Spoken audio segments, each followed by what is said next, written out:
আপনারা যারা দাঁড়িয়ে আছেন কষ্ট করে বসে যান, বসে গেলে পাবেন সম্মান, দাঁড়িয়ে থাকলে অপমান। ঠিক না? নিজকে খোদা দাবি করে নমরুদ করলো গাদ্দারি। জুতার বাড়ির প্রথম ইতিহাস। নিজকে খোদা দাবি করে নমরুদ করলো গাদ্দারি, মাথার ব্যথা ঠিক করিতে খাইলো রে জুতার বাড়ি। নিজকে খোদা দাবি করে নমরুদ করলো গাদ্দারি, মাথার ব্যথা নিরাময়ে খাইলো যে জুতার বাড়ি। হে ভাইরা, যে নমরুদ আর ফেরাউনের ঘটনা কোরআনে আছে, এগুলো যদি না থাকতো আমাদেরকে কোরআন হাদিস বুঝতে কোনো সমস্যা হতো ভাই।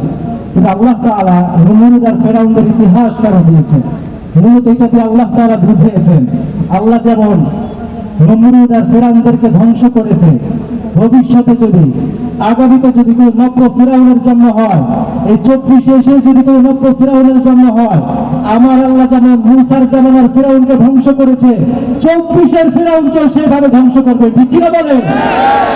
নিজকে পাপের নিজকে খোদা দাবি করে নমরুদ করলো গাদ্দারি, মাথার ব্যথা নিরাময়ে খাইলো যে জুতার বাড়ি।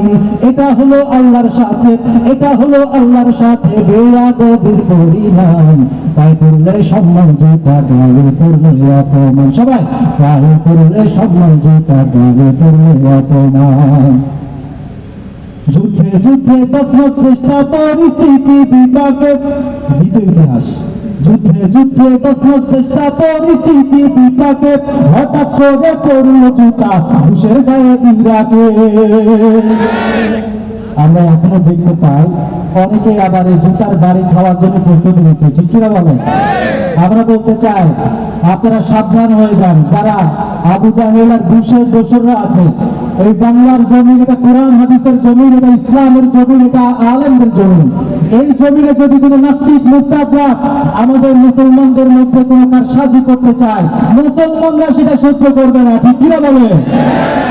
যুদ্ধে যুদ্ধে তসমত চেষ্টা পরিস্থিতি বিপাকে, হঠাৎ করে পড়ল জুতা ঘুষের গায়ে ইরাকে। সাংবাদিকের জুতা হইল, সাংবাদিকের জুতা হইল ঘুষের বিদায়ী সম্মান।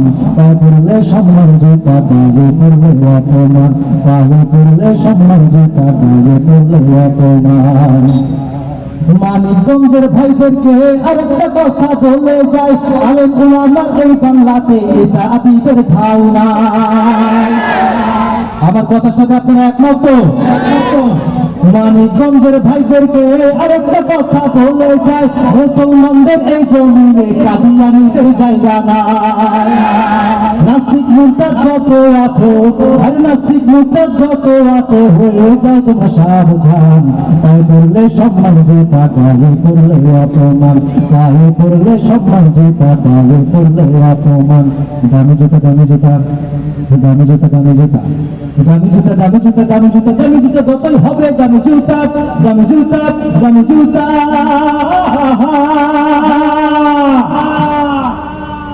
এখন বলেন আপনারা কি ঘুমিয়ে থাকবেন আরো?